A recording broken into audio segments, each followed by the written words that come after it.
Welcome to the Smart Investing Show, sponsored by the SEC-registered investment firm Wilsey Asset Management, a fiduciary firm owned and operated by President Brent Wilsey, who's been putting client needs first for over 40 years. The Smart Investing Show has been giving unbiased financial information for over 27 years on local radio stations right here in San Diego, providing you with fundamental analysis on stocks and investments you want to know about.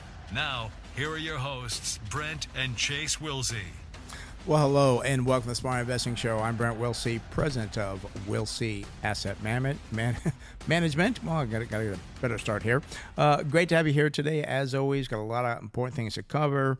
Going to talk about crypto losses increased 66% in 2024. Now, before you say, wait a minute, crypto's up. Let's explain. We'll get to that because there are some major things behind the scenes you don't know about as far as crypto losses. Terrible. Have ETFs become too complicated? Another one that's surprising to me. You look at this research like, wow, how did things get so complicated? We'll explain that. And then even more disappointing to me is there's now something I discovered called dark pool exchanges. And this is just wrong. We are getting so loose in what we do financially. We're not talking us at Wilsey Asset Management. We're talking about the regulations in the United States here as far as investing go. There's going to be some hell to pay here, because when things get this crazy things happen. Well, we'll try and keep you on track so you don't have that hell to pay. And companies we're going to look at, again, we're not sure what the fundamentals look like quite yet on these businesses, but that's what we're here for, is to let you know if we think it's buy, sell, or hold based off what we see. We're going to look at Tripadvisor. Also, too, we're going to look at Johnson & Johnson, AMC Entertainment, and then KeyCorp. So got some good businesses here to break down for you. But before that, I know we'll talk about that potential hell coming for people. And also before we talk about that, one thing to kind of help you out as investors, we do have, we want to make you part of the show. So you're invited to be part of the show. We're going to do a live taping of the Smart Investing Show on July 25th at 3 o'clock here at the office. It is free, no cost to it. Space is limited. You got to RSVP. Go to our website, smartinvesting2000.com. Again, that's smartinvesting2000.com. You'll see the podcast tab. You'll find it right there on the page. Just sign up right there. You'll be a part of the audience. And what we'll do to the show as normal, then we'll answer all your questions: financial, economic, investing, financial planning. That's what we're here to help you out with, is we'll do that the second part of the show, the Smart Investing Show. So I hope you're part of that. Go to the website, smartinvesting2000.com. Again, smartinvesting2000.com. Love to see you in the audience that we have here. All right, well, let's move on and talk about crypto losses increased 66% in 2024. Well, at first you're saying, wait, I thought Bitcoin was increasing in value. So what are you guys talking about? While this is true, you have to remember Bitcoin is only one of many thousands of cryptocurrencies available. There's so many out there. There's so many pitfalls that people can fall into when it comes to cryptocurrency investing. Well, and also, too, it's not even there's so many thousands out there, but I think thousands continue to be created is the other problem. So they're constantly coming online, and you got to be able to, I guess, dig through the noise and not get scammed because there's a lot out there. It's funny you talk about thousands and thousands being created. One thing that makes prices go up is the shortage with high demand. Well, if you keep creating all these cryptocurrencies, where's the shortage? Well, Bitcoin's different. Oh, that's right. And being facetious, of course. And I got I don't want to say an argument, but I had a discussion with somebody the other week, and they're like, oh, no, it's different. And I was like, ultimately, not really. What makes, and people are going to be like, oh, yeah, see, you guys don't get it. But what really makes Bitcoin versus Dogecoin that much different, other than Bitcoin was kind of a first mover in the space? Right. And again, when they say it's different, you don't get it. Tell me, what am I not getting? Give me a financial explanation of why Bitcoin is doing what it's doing.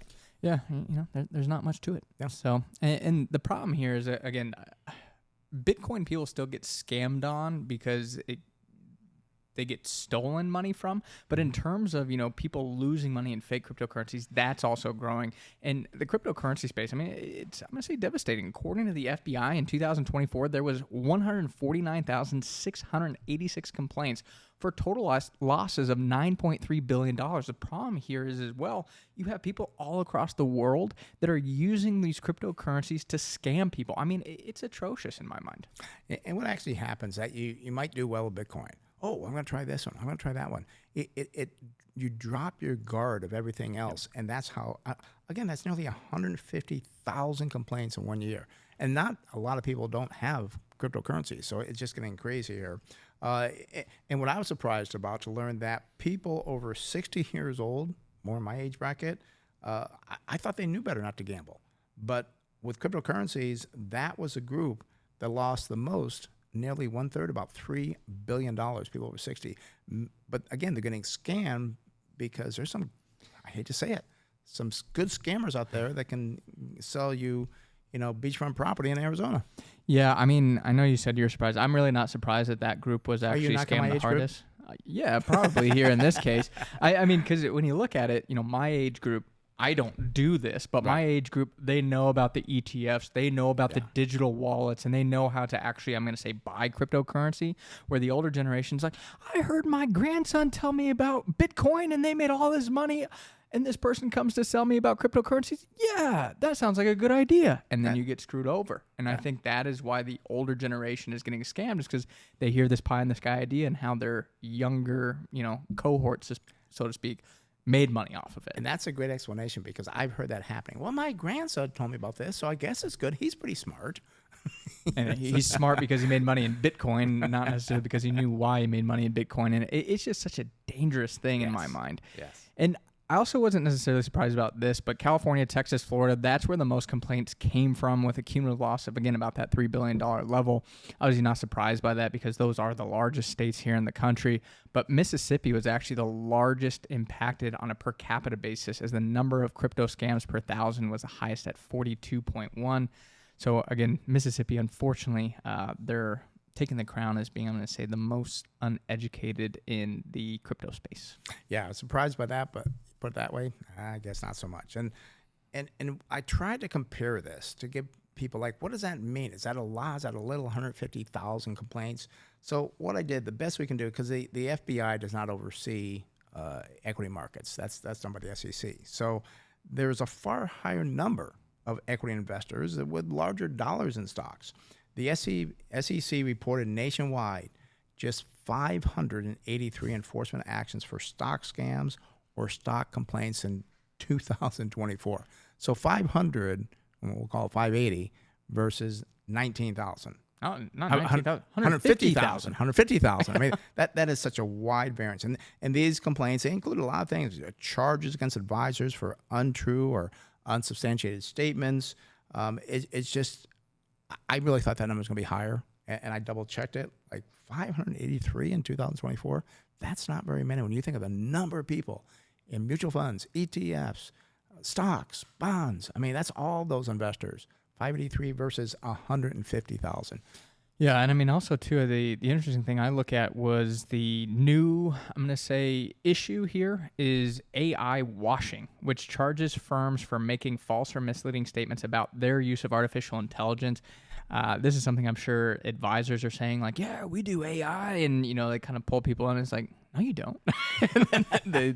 I'm guessing that's what's kind of leading to it. But this all kind of culminates in, I'd say, a big problem that we're seeing is the froth in the market, and people wanting to hear these, I'm going to say, risky things be true. And I think they're falling for it. And again, they're seeing that, oh, you do AI? Yeah, I'll do that with you. Oh, you do cryptocurrency? Yeah, I'll do that with you. And it's leading to more and more scams, more and more, I'm going to say, over-promising and under-delivering from advisors that are just trying to get business. I think this report, this news, it again just shows, I'm going to say, a lot of problems in the markets, a lot of problems with assets as a whole. I mean, frankly, everything's just gotten so crazy expensive across, I'm going to say, precious metals, across cryptocurrencies, across real estate, across stocks. I mean, it's a dangerous market out there. And also, too, with new technology comes new terms like AI washing. Yep. Yeah, so that's out there. And again, I want to warn people, when you invest in cryptocurrencies, not only are you taking on a higher market risk, because who knows what direction it's going to go. And people say, oh, yeah, I know. And they don't know. They don't know. So you don't know that. Now you're taking on the risk of also being ripped off as well. So your chances of success are very, very low. And I do know people personally got ripped off. They go, I thought everything was great. I did the cryptocurrency and I thought it was fine. I found out I didn't have any cryptocurrency. I mean, there's so many scams out there. And you just don't know, because you can't talk to somebody. You can't touch it. You can't see it. It's all done in the cloud, in the space, in the air. And I just, it's so many things wrong with cryptocurrency. Well, I think a lot of the issue still revolves around regulatory framework. And again, I'm not super pro regulations in many times, but big thing is the way we invest now, when you buy stocks, is all done digitally through Charles Schwab, but you have that protection of Charles Schwab. Right. You can't really, it's kind of like years ago with Jordan Belfort and the Wolf of Wall Street that was selling penny stocks. And before, I'm going to say there was more regulation over the top of it. We're kind of now in that stage, I think, with cryptocurrencies. There's so much less regulation in the space that there's so much more room for scams, for, people to be bad actors. And it, again, is another reason I'd say stay far away from it. Again, during Jordan Belfort's time, why would you have gone near penny stocks? It made no sense. But it's chasing these returns that, people are jealous of, essentially. And remember the billionaire? I think at one point he's worth like $25 billion. I think his name was like Sam Bachman or something. Remember he had that whole cryptocurrency thing, and it all collapsed, and he went to jail. I can't. Well, it was I know the audience where yeah, right. Is it not Binance, but the other one?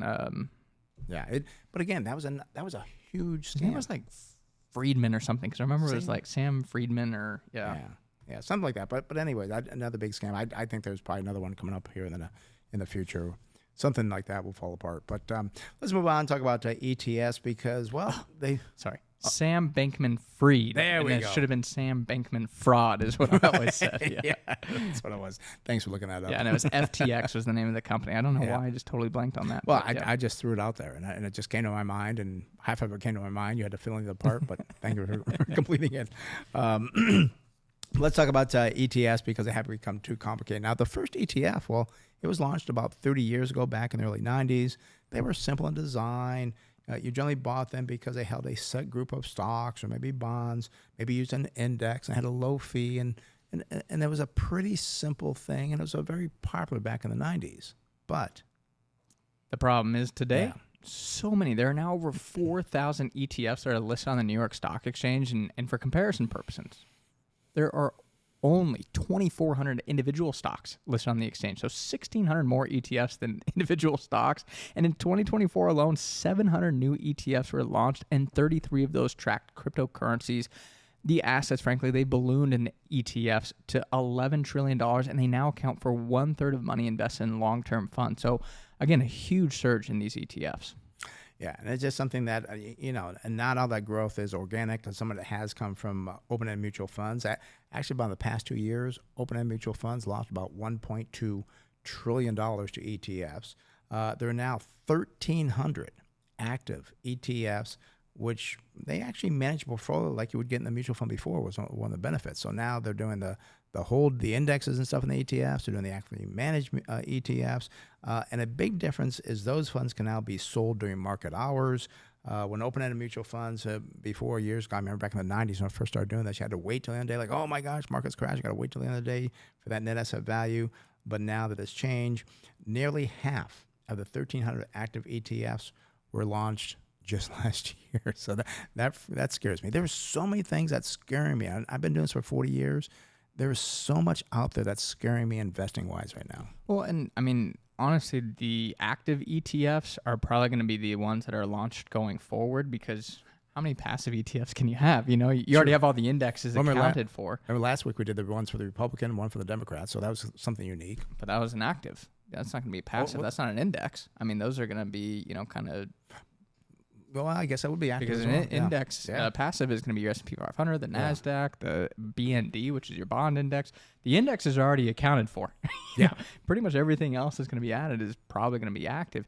And the biggest problem I have with ETFs, and we don't invest in ETFs, but conceptually, I have a hard time wrapping my head around it. A mutual fund makes sense to me, right? Because you have a big pot of money. People are putting their money into that mutual fund. That fund manager is then going in and buying stocks or selling stocks based off what is needed with that pot of money. With an ETF, I have a hard time, again, conceptualizing it, because how do the funds get in there? And then it trades all throughout the day based off other, stocks within the ETF. I'm like, where does the money come from, and then where does it go? The dynamics of an ETF, to me, they kind of boggle my mind. I don't know how it ultimately works when you actually fundamentally think about it. A mutual fund makes sense. An ETF, a lot of times I'm like, how does it work? And one thing that does happen is that you could be overpaying for an ETF because the value of the securities are less than what you actually paid for, or vice versa. You know, you could have a discount, kind of like the old closed-end mutual funds they used to have. So it is a strange situation that it again, it causes problems, and I because the issue is, again, you're buying something that is moving second to second, so that's going to be operated based off of the supply and demand of that ETF. But as you said, it's based off the securities that are within that ETF that are also being bought and sold throughout the day. So there could be potentially a difference, I guess, between the ETF price and the stocks within the ETF. I mean, it's a complicated thing. So I always tell people, I'm like, I don't know, ETFs kind of scare me sometimes, because have they truly been tested through like a 2008, 2009 in terms of the mass amount of active ETFs? The passive ones made it through the 2008, 2009 crisis, but how will the active ones do in a difficult time period? I'm not sure. Yep. But totally off track there. Back to what we were actually talking about. It's important stuff. You know, we talk about these active ETFs, and one of the ones that really grew to fame was Cathie Wood's ARK Innovation Fund. And really that came about in 2020 when the fund shot up 150% that year and assets hit $28 billion. Today, the NASDAQ has a 5-year cumulative return of 108%, and the ARK fund has seen a decline of 2%, and the assets are now under $7 billion. So we point this out because, again, these active ETFs, people can get sucked into the hype, sucked into the excitement, but long term, it's still a asset class that you need to be careful paying for those assets, because, again, the ARK Innovation Fund, I mean, people are talking about it all the time in 2020, 2021, and then, gosh, things fell apart. The big thing I always looked at is basically ARK was Tesla. It was like 15%, and that's why it did so well. But again, be careful of any ETF that you're buying. Just because it might have a lower fee doesn't mean it's a better investment. And I think people think because they're ETFs, I don't have to do the research like I would on a stock. I think you have to do so much research. Again, there's more ETFs, 4,000 of them versus 2,400 stocks.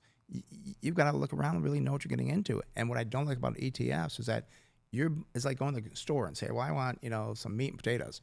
Well, you buy the whole store because you want meat and potatoes, but you're getting other stuff you don't want there. And it's the same thing with the ETF. You look at it like, well, I don't really want those, but again, that's why I think individual investing does take some research. But ETFs, I don't think are as simple any longer. It's going to be more and more complicated, and I think it's going to be some blow-ups on that as well.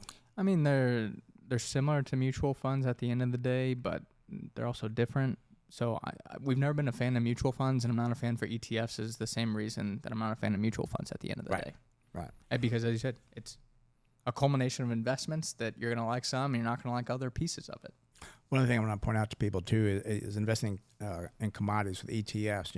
Understand that these ETFs, generally, they use future contracts to track the underlying commodity. Could be in copper, could be in silver. Now, there is one ETF, GLD, that actually does hold the gold, but most of them are using future contracts.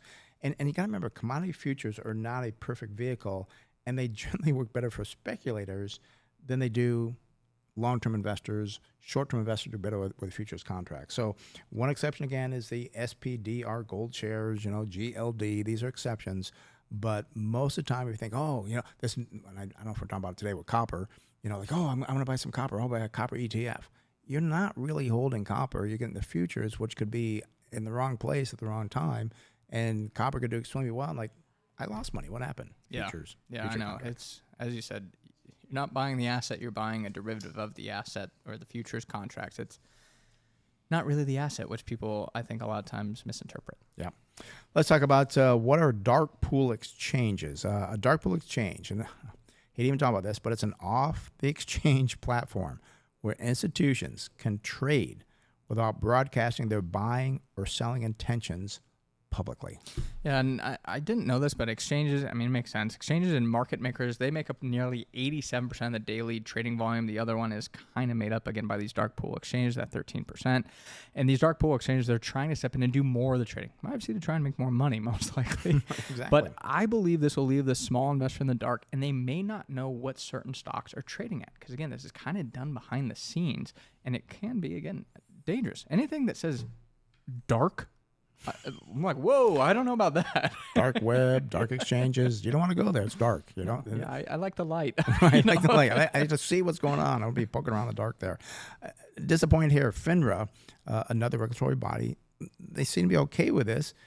They'll be collecting fees from dark pools. Oh, that makes sense. Yeah, it makes sense, but it's terrible. I mean, now, one positive, fortunately for the past 2 years, the SEC has said, no, we're not approving this form of trading yet. But what worries me with the new administration and the new SEC chairman, he just seems to love the Wild West of trading. Like, sure, yeah, do crypto. Yeah, sure, do. Anything goes, laissez-faire, hands off. And that is terrible, because I think the SEC will probably say, sure, dark trading, that's okay too. And it worries me because a little small investor, and again, that could be somebody with $1 million. Doesn't mean the guy that has $5. Yeah. I mean, we're small investors. We're talking people $100, $200 million. That's a small investor. They're going to get burnt by trying to play these games in Wall Street. Well, and the issue I have here is, I again am not a big fan of regulations for the most part, but sometimes they're necessary. It's very similar, of course, to the financial crisis. Everything was going along fine until you started allowing for these loans that made absolutely no sense. And now you look back on it in hindsight and you're like, why did we allow that? Well, we just wanted to do hands off. Well, then, of course, people take advantage of that, and the little guy doesn't understand what's going on. They're like, oh, yeah, everything's going great. Well, Joe Smith over there, he's making all the money, so I'm going to do what he's doing, not understanding the full implications of what is going on behind the scenes. Then things blow up, and it's like, why didn't anybody tell me? And it's like, well, we didn't want to be a part of it. And I worry that this is kind of, I don't think we're going to have a 2008, 2009, but I think there's a lot of issues behind the scenes that people aren't fully accounting for that could cause problems, not today, tomorrow, but maybe 2, 3, 4, 5 years down the road. And, the thing that we look at from an investment standpoint is, even though there's all this craziness going on, it doesn't really impact long-term investors. And especially with these dark pool exchanges, we don't really care if we miss out on a penny or two when we buy a stock. If we buy something for, I'm going to say $90 instead of $90, if we buy something for $90.05 instead of $90, it's not going to make an impact on our long-term investments. It's really going to be, again, the people that are doing multiple trades a day, they're the ones going to be impacted by this. So you just got to be careful. Yeah, the small trader cannot compete with these guys, because I don't think we put it in here, but it's like a millionth of a second is how fast they can trade. I mean, you have no chance. I think in our newsletter, I wrote, you bring a toothpick to a gunfight. I mean, you can't even compete with these guys, and they have so many things to do that trading. I mean, but again, if you're an investor, you buy something for 3 to 5 years, say, hey, it's a great company, let's buy it, collect the dividends, what it'll be 3 to 5 years. This all doesn't matter to you, but that's why we don't like trading. Also, too, this does seem to be adding more volatility to the markets, more volume, and this volatility, unfortunately, can scare investors out of good quality investments, because they see the daily news, they say, oh my gosh, this is terrible, market's up and down, and it panics them, and then they sell good quality investments because they get scared because of all this craziness going on with the dark pools and all this. I'm very disappointed in Wall Street these days. The greed is just overwhelming. And it's not necessarily Wall Street that's greedy. Okay. It's Wall Street's greedy, but the individual investor is very greedy as well. You tell somebody, hey, we make 8% per year. Oh, that's not that good. They want to be sucked into the hype, and they want to make more money, and that is what scares me. And I was going to go back to this conversation real quick I had with the gentleman that we were talking about, cryptocurrencies and everything. And I was saying, the thing that I have an issue with is people don't understand what they own. He's like, well, it's the same with stocks. I'm like, that's the problem. People don't care about actually understanding what they own at the end of the day. They only care about what it's done over the last few days, few weeks, few months, and that's what's causing them to buy. And that is what creates bubbles. That is what I think could cause a lot of people here to lose a lot of money. And I think we are in the middle of, I'm going to say, a bubble. I don't see how we're not, based off the valuations across all these different asset classes. There will be something that happens, I would say, in the next 12 months that it's going to be very frightening for people. And again, if you've got good quality investments, you own a good company, good strong balance sheet, good income, good cash flow, you'll be fine. Don't be sold out of it. But there's going to be something that's going to happen, because this froth, again, 87, I saw that happen in 87. I saw it happen, the tech boom and bust. The Great Recession was more real estate. I mean, it's just, things don't go on with this craziness, and it's very disappointing. I've been doing this for over 40 years. It really disappoints me. Got to get moving on here. But the other thing that I heard this last week on CNBC was this gentleman said, well, it's not that valuations cause the bubble to pop. So I still think there's more room ahead. He said there has to be a catalyst for the bubble to pop. That's absolutely true. But the problem is the more the bubble inflates, when that catalyst comes along, the larger that pop is. Yeah. And that's what concerns me is instead of maybe falling 50%, you might fall 80% on something because it got so overinflated. And then people say, stocks are so risky. No, you're a silly thing. Stocks are not risky if you do the right things. Let's talk about a company here for people, AMC Entertainment Holdings, a symbol. Okay. Yeah. I had Tripadvisor first. So. Well, I don't, here it's listed differently than what we talked about. So I'm going to go on when I seen this list here. So AMC Entertainment Holdings, symbol is AMC, Entertainment Industry, 14.5% shorts. A lot of shorts on this. Only 34% institutional owns. A lot of individual investors here. Now, no PE ratio, price to sales 0.3 versus 3. No price to book value, no price to cash flow. I mean, this is definitely a gambling stock is what this is. And I was kind of curious when you brought it up, like, yeah, let's take a look at it, see if there's something there. And I like the movie theater. I hope I can get to go this weekend. No earnings per share growth. Industry is up 72%. Again, that's the industry of entertainment. We do see sales were up 1.2% for AMC. That's pretty good. Industry up 7.5%. This I don't get. The earnings per share estimate from the analyst, 5 years, 41.7% increase. I don't know where they're coming up with that, but could be just off such a low base, negative earnings. There Turn you to go. positive earnings. Could There you go. make a large increase. They don't pay a dividend. The balance sheet, current ratio 0.4 versus 1.9. No debt to equity. Intangible assets 31%. That's pretty high. Net profit margin negative 8.6. Return on equity positive 22.5. The only good thing I've seen so far. Return on invested capital 1.1. Cash flow negative 474. The industry is positive 6.1 billion. What do you got, Chase? Yeah, no estimated earnings per share going out for the company, so there is no target sell price. I'm just going to put that out there since we're running short on time. But current price here $3.33. 52-week range, the low here $2.45, and the high $5.76. I was kind of interested because this was a meme stock, and I was like, maybe since that bubble has popped, maybe there'd be an opportunity. And when I say that bubble has popped, this company issued a lot of stock. Just bear that in mind. During the meme stock craze, the split price now, $522.88 is the high that this stock hit. Again, current price now $3.33. So unfortunately, even with the negative return of about 99%, still doesn't appear to be a buy. And I guess it looks like they've just issued so much stock to stay alive. Are they going to have to continue to issue more? Maybe. That's maybe the only way they've been able to fend off bankruptcy. Yep. And this is why we do stuff like this, to educate you. So be careful of things like this. All right. We'll take a break here. When we come back, we're going to finish up. We're going to talk about Johnson & Johnson, KeyCorp, and Tripadvisor. Also, our financial planner, Harrison Johnson, will be with us. Stay with us. We'll be right back after this quick break. You're listening to the Smart Investing Show with Brent and Chase.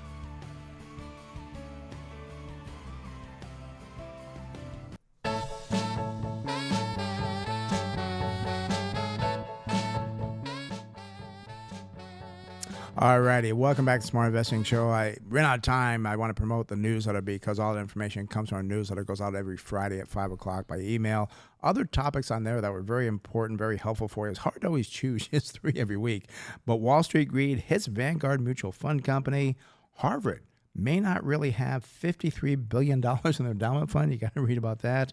Charitable organizations did well in 2024. There are a lot of manufacturing jobs that need to be filled.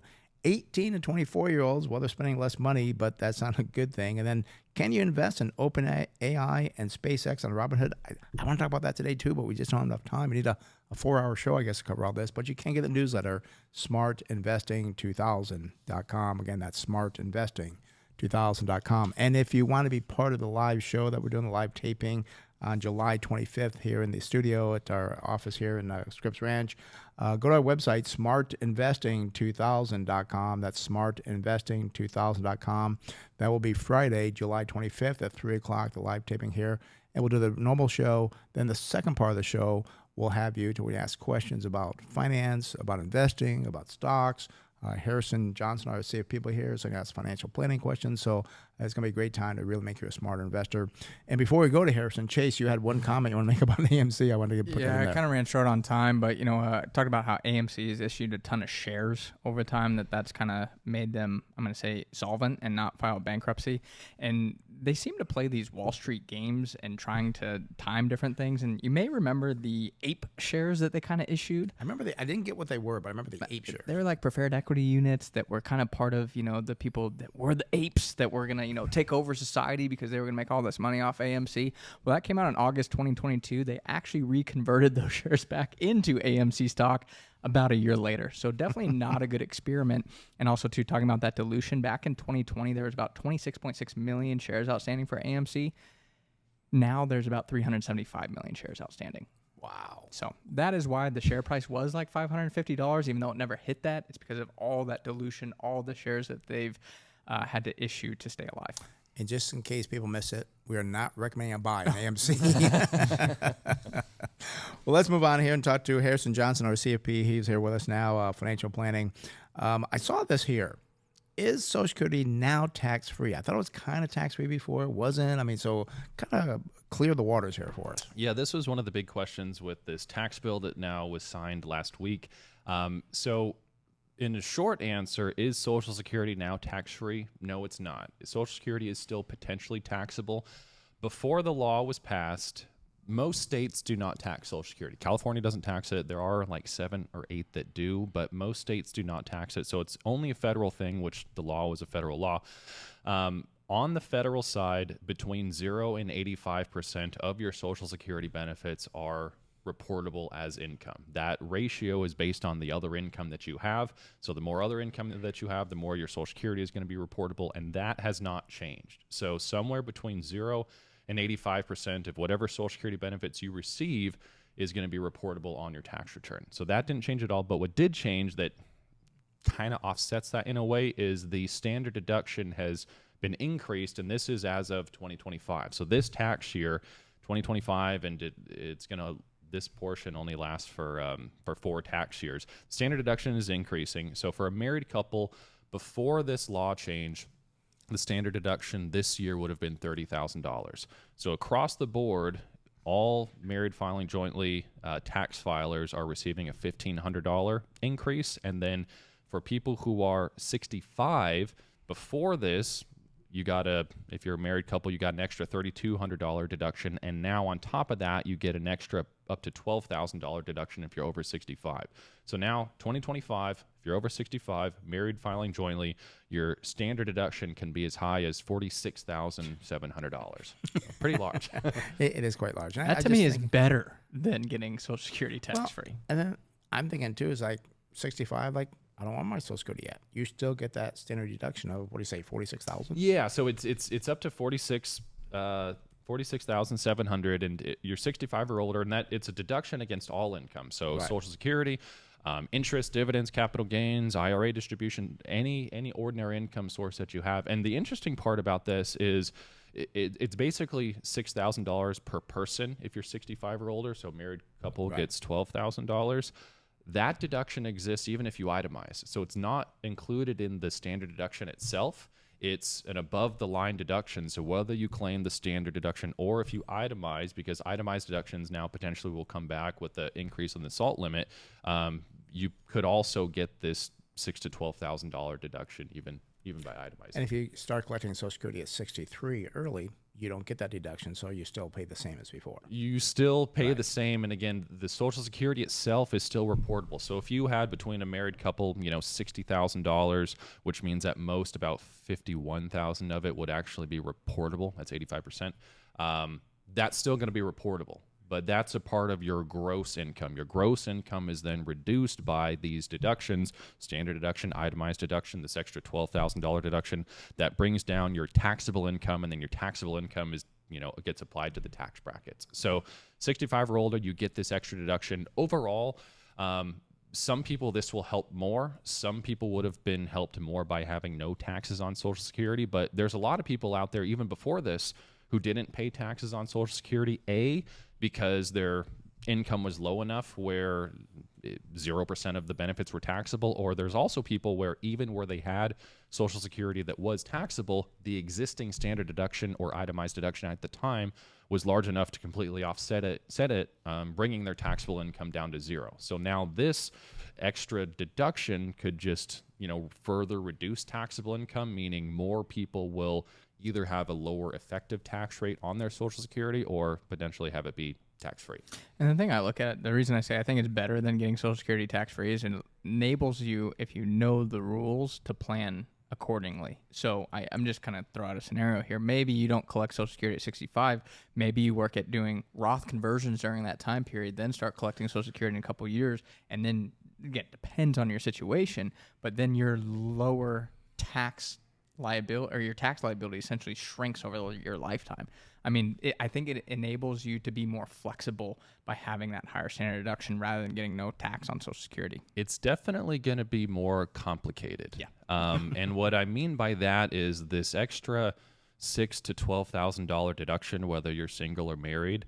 There are income phase outs for that begin at, if you're married, an adjusted gross income or a modified adjusted gross income of $150,000, and then it's totally phased out by $250,000, again, for married filers. So what that means is if your gross income is $150,000 and now you get this $46,700 standard deduction or deduction, basically what that means is your taxable income is going to fill up all of the room in the 10 and the 12% tax brackets. You'll barely spill into the next one, the 22% bracket. However, where it gets a little dicey there is if you then do Roth conversions on top of an adjusted gross income of $150,000, like one of the popular thresholds that people try to hit is, they'll fill up as much room as they can without triggering any IRMA. That happens right now at a taxable income of like $220,000.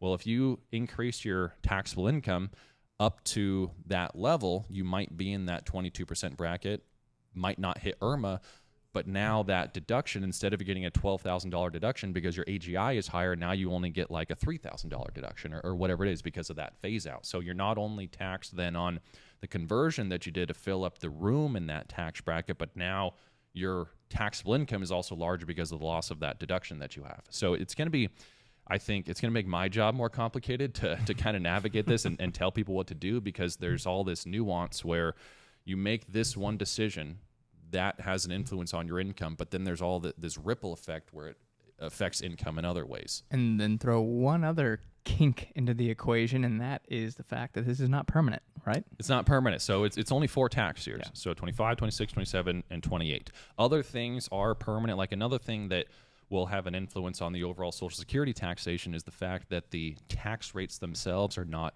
increasing. They were expected to sunset at the beginning of 2026, meaning the tax brackets right now, they're 10, 12, 22, 24, 32, 35, 37. They were going to increase to 10, 15, 25, 28, 33, 35, 39.6. So there was going to be an increase to the tax rates that are applied to your taxable income. Now that increase is no longer happening. So with Social Security, even though the Social Security itself is potentially income, you get a larger deduction, bringing your taxable income down, and then that remaining reduced taxable income is now going to be taxed at a lower effective rate because of the not increasing of the tax rates. So a lot going on here.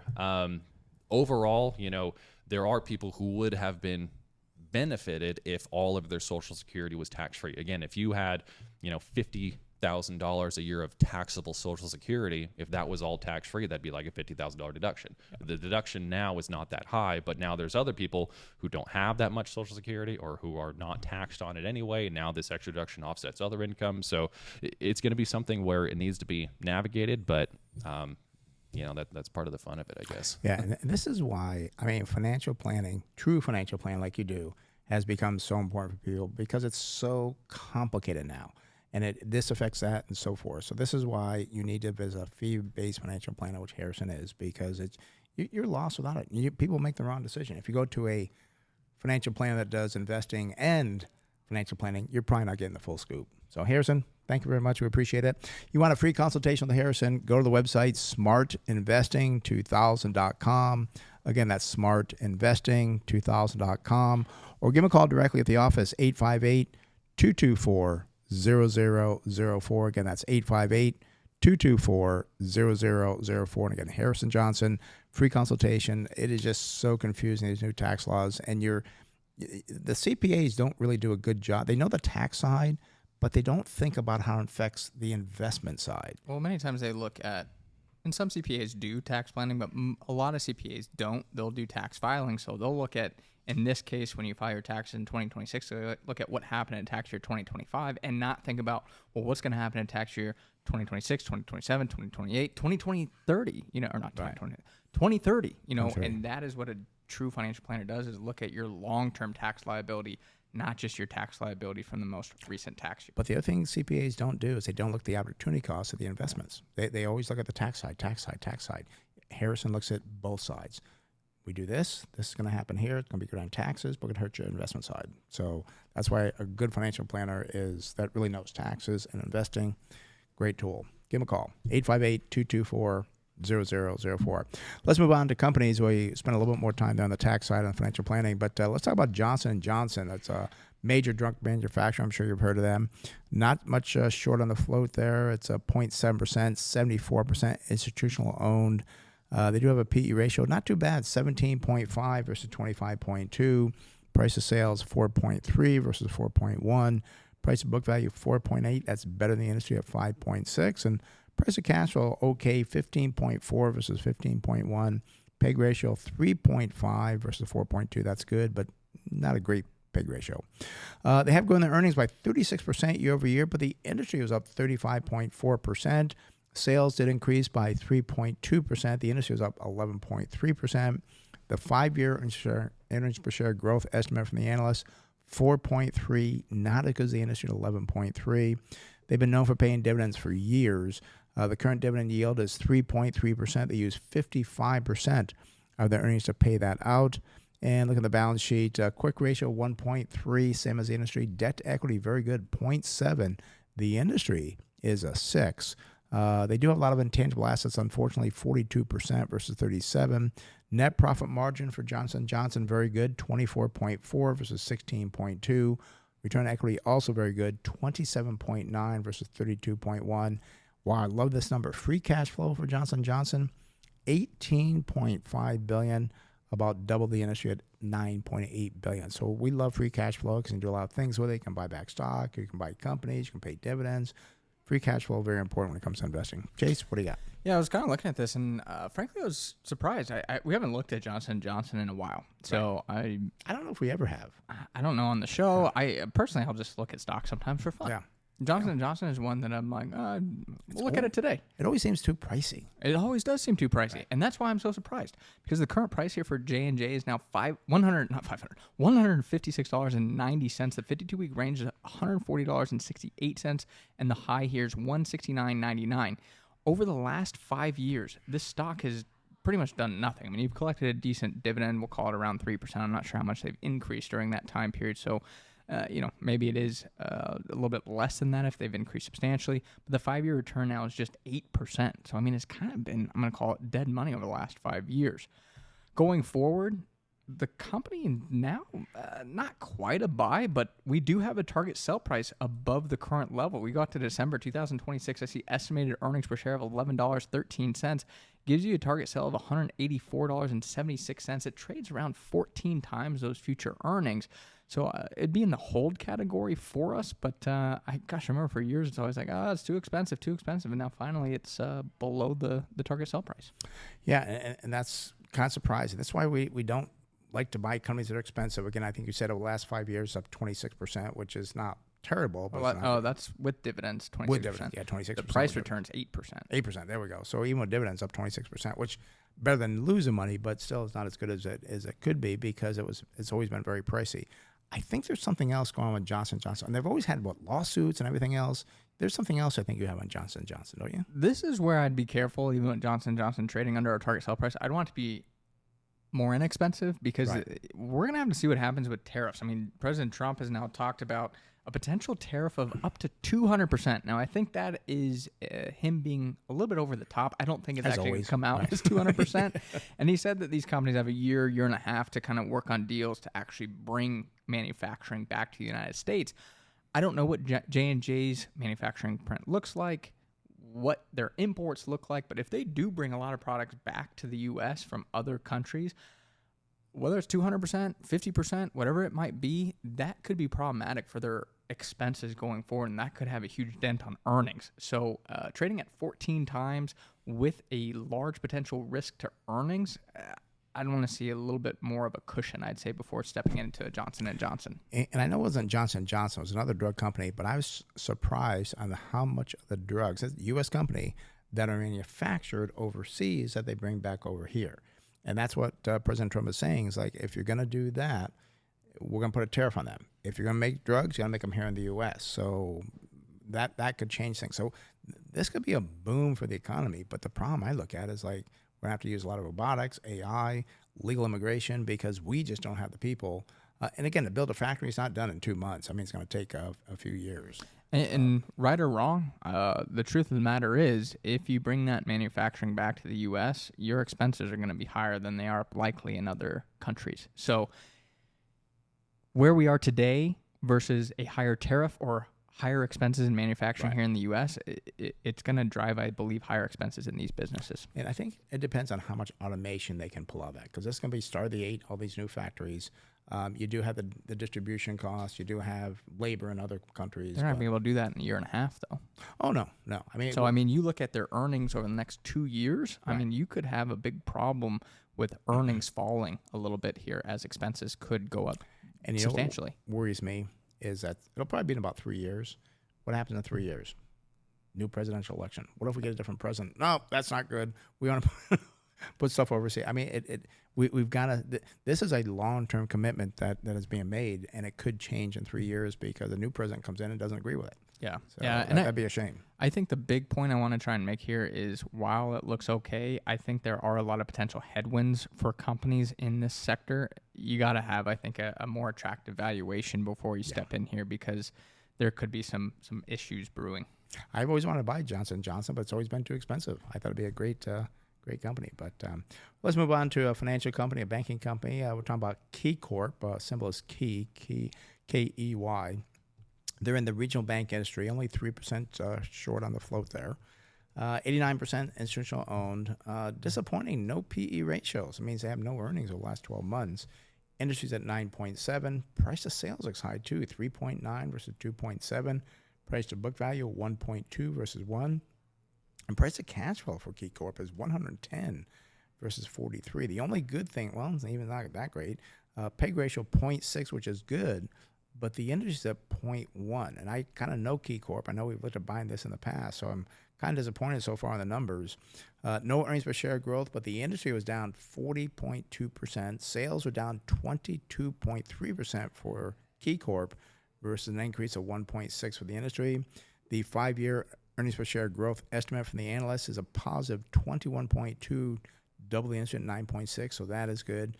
You get a nice dividend, 4.5% yield, but the payout ratio not material because they don't have the earnings to pay out the dividend dividend per share, 82 cents. They don't have that income right now.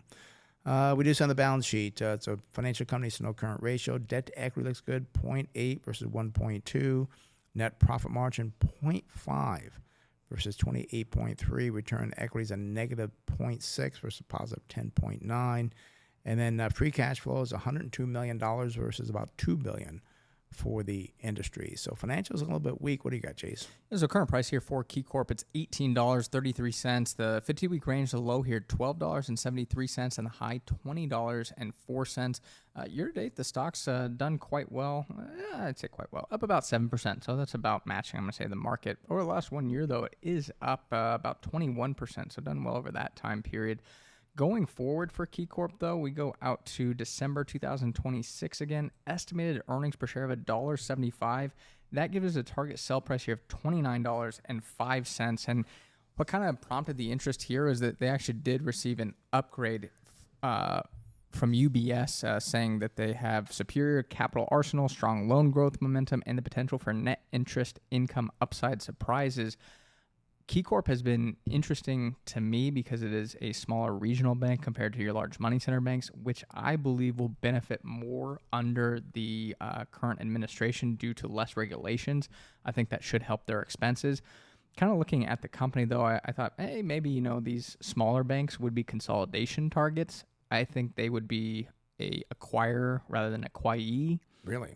their market cap is about $20 billion. So it's a decent sized bank. I think it'd be hard to acquire a bank of that size. So not that I don't like it because of that reasoning. I think they do have, again, good opportunity for growing earnings because of less expenses under the regulatory regime and, again, loan growth. So I think it's interesting. I think there is possibility here for a good investment in KeyCorp. Yeah, the numbers do look pretty good. And I did look at the range. They're pretty tight, $1.63 to $1.90 for that 2026 earnings year. But it's still in the back of my mind what happened just a couple of years ago with the regional banks. That a lot of them showed that, wow, they had some problems. And we're still not sure on the real estate market. Rates seem to be saying high. And again, we keep telling people this. If the Fed cuts rates, doesn't mean mortgage rates will come down. That's based on long-term rates. And that's more on supply demand. So that can hurt these banks. Because I believe your regional banks do a lot of mortgage lending. Well, an issue that they ran into before was they had to carry the treasuries on the balance sheet, and when rates shot up, the problem was the bonds on their portfolio went down, and it caused potential solvency issues. Yeah. I think under this Fed supervisor with Michelle Bowman, I think they've talked about removing that requirement or looking at that differently because these banks aren't going to sell those treasuries. Right. So that's where I kind of think there is opportunity within these banks because of the new regulatory regime. I did look at 2023 during the banking crisis. This thing did fall as low as around $9 a share. So, yeah. I mean, congratulations if you had the wherewithal to step in during that difficult time period. I think we did look at that, and I was kind of excited about it back then at $9, $10, $12 a share, and it was one that I thought it had potential. Because I remember the CEO talking, we're not worried at all about the banking crisis. Now, most CEOs aren't going to go on CNBC and say, oh my gosh, we're going to fail. But he seemed very strong, and he had some good facts to back it up. So I remember looking at it back then and saying, yeah, I mean, it made sense, and it appeared to be one of the safer regionals at that point in time. Yeah, well, that's where we stand. Not bad, but not as good as it was. But let's talk about people traveling for the summer. Let's talk about Tripadvisor, symbol TRIP. They're in the travel services industry. Ooh, Tripadvisor has short of 16.2%, so a lot of people think the stock is going to drop in price. We do see PE ratio of 46.2 versus 25.5. Price of sales looks good, 1.4 versus 3. Remember, these are valuation ratios. You want the company to be lower than the industry average. Price of book value, 3.3 versus 8.7. Price of cash flow, though, 24.5 versus 13. That is not good. And the PEG ratio, they have one, but it's 25.2. There's no bargain there at all. Looking at their earnings, they are up 129% over the past year versus 14.9 for the industry. Sales declined by 1.3%, pales in comparison to the industry, up 15.4%. They have a 5-year growth rate on the earnings from the analysts of 0.4%, but the industry is a negative 1.5%. They unfortunately do not pay a dividend. Look in the balance sheet here. You got a current ratio of 1.9, far better than the industry at 0.9. Debt to equity, though, pretty high, 2.0 versus 1.3. Net profit margin, 2.9, nowhere near the industry at 11.9. And then return on equity is 8.2. That's not very good. Even return on invested capital, 5.2. Free cash flow is $30 million versus $4.2 billion for the industry. So not getting too excited about this company, even though I know a lot more people are traveling.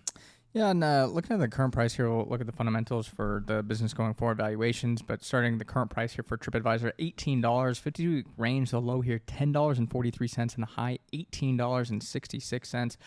We again go out to December. I believe they report on a calendar year, and they do. So we go out to December 2026. Wait. You're not going to get the 5 and the 10-year returns? I was going to come back to it. Okay, cool. Estimated earnings per share in December 2026, $1.78 would give us a target sell price of $29.55. So it trades around 10 times those future earnings. I mean, forward valuations look pretty good. But again, going back to the returns, over the last 5 years, down 4.5%. Over the last 10 years, though, down 80%. So, I mean, this stock has been crushed. I don't think I've ever used Tripadvisor. So I don't know who uses it. I don't know who their target market is. Aren't they kind of like an online travel agent? You can get stuff done through them because you can book your hotel, you can book your airfare through them. I mean, you don't have a person live, but I think that's kind of what Tripadvisor does for you.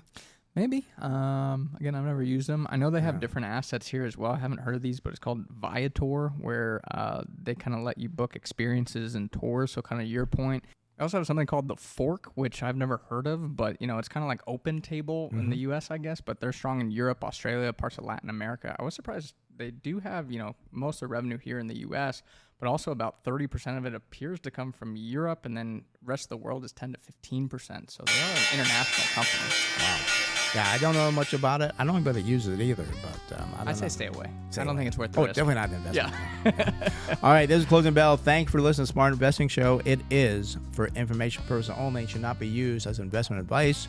If you'd like to discuss in more detail your investment needs, have other investment questions, feel free to give myself a call, Brent Wilsey or Chase Wilsey at 858-224-0004. Again, that's 858-224-0004. And don't forget to go to the website, smartinvesting2000.com, smartinvesting2000.com. A lot of great information there. Sign up for the newsletter. You'll enjoy it, I promise. All right, we'll be back next week on the Smart Investing Show.